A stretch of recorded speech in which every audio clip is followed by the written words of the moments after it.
तो बंधुओं, मोहन भागवत जी कहते हैं सहज चित्त पर विनोबा भावे की टिप्पणी है। अभी बहुत बेहतरीन उन्होंने भाषण दिया। तो वो कहते हैं कि सहज चित्त पर विनोबा भावे की टिप्पणी है। ऋग्वेदकारों को मानवी मन का कितना ज्ञान था ये समझ में आता है। समानो मंत्र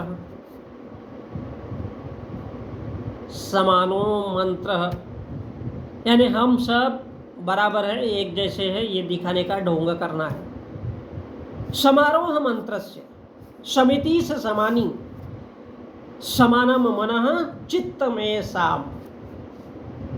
माशाअल्लाह, समानता ही मंत्र है, ऐसा दिखावा करना है। समानता रखना नहीं है।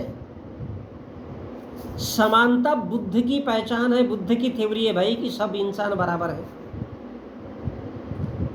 बुद्ध भगवान था, बुद्ध भगवान थे, लेकिन उस भगवान से एक मात्रा हटा करके भगवा हमारी पहचान। तो बुद्धि और बुद्ध होने का प्रमाण है भगवान का होना।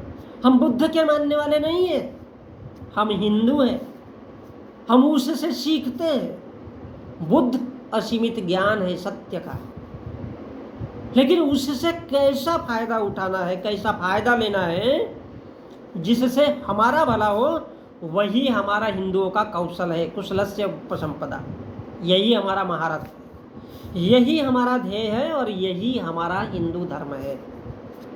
स्वार्थ, भगवान से भी कैसा फायदा लेना है। तो स्वार्थ पैसा कमाने की शिक्षा लेना ही कौशल है, कुशलता है। तभी युगों युगों तक हम शासन कर सकते हैं। बुद्ध भगवान थे।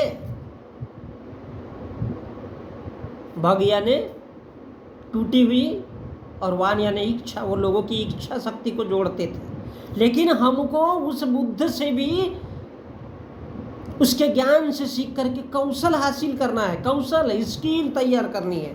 काहे के लिए? पैसा कमाने के लिए। और इसलिए जहाँ समारोह है, पब्लिक है, लोग बैठे हैं, लोगों की मीटिंग है, तो ऐसी बात करो जिससे लोग सुने और उनको ये लगे कि बड़ी अच्छी बात कह रहा है, ऐसा लगे, प्रिय बात कहो। यही समारोह मंत्रस्य है और यही समारोह का मंत्र है।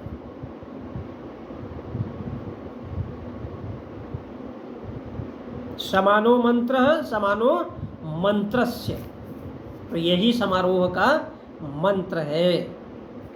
समारोह। अब जहां समिति बैठी है, 4 लोग बैठे हैं, 10 लोग बैठे हैं, 20 लोग, तो उस समिति को समझाओ कि हम समानता की बात कर रहे हैं। ऐसा ढोंग करना है, दिखावा करना है, तो समिति का समाधान निकलेगा। तो वो हो गया है समिति से समानी।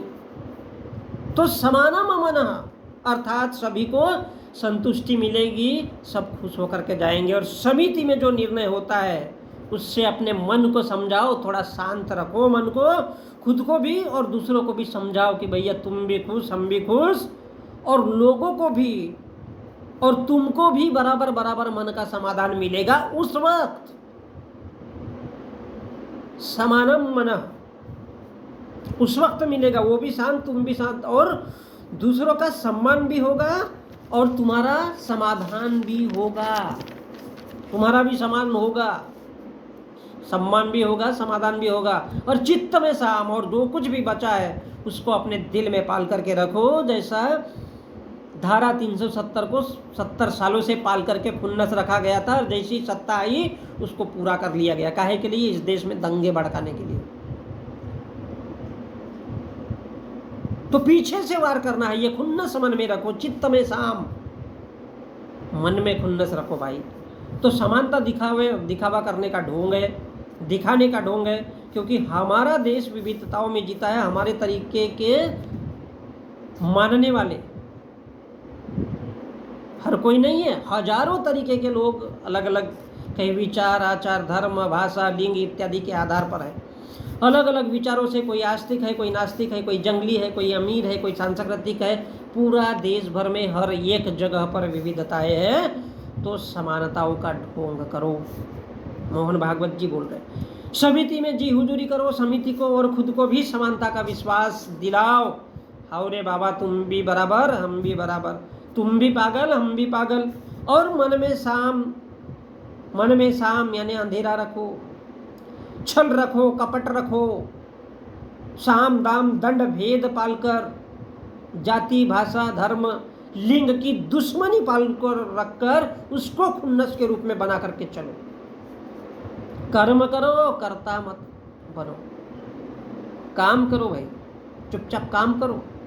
अरविंदो घोष ने वंदे मातरम का नारा दिया, बहुत कम लोग उसको जानते भाई। ऐसे कर्ता बनो, समिति बना करके चलो, ढोंग ही करो, लेकिन लोग उतने भी नर्वस नहीं होना चाहिए। इस बात का भी ध्यान करो। और फिर पीछे जम के तांडव करो, जैसा मणिपुर जल रहा है, जैसा बार बार इस देश में याद दिलाया जाता है कि पाकिस्तान की 1 इंच जमीन जब तक भारत से नहीं आ जाती तब तक। तो ये क्या है, ऐसा हुड़दंग करो, तांडव करो। तो बंधुओं, ये है यानी हर उस एक चीज से कौशल, पैसा कैसे आए, तो दिखाना क्या है, समानो मंत्र, समारोह मंत्र से समिति से समानी समानम मन चित्त में साम। दरअसल ये नाम भरा जा रहा है विनोद भावे का, लेकिन ऋग्वेद कारों को, और ऋग्वेद कहता है कि समारोह मंत्र से समिति समानी समानम मन और चित्त में साम। ये मोहन भागवत जी बता रहे हैं।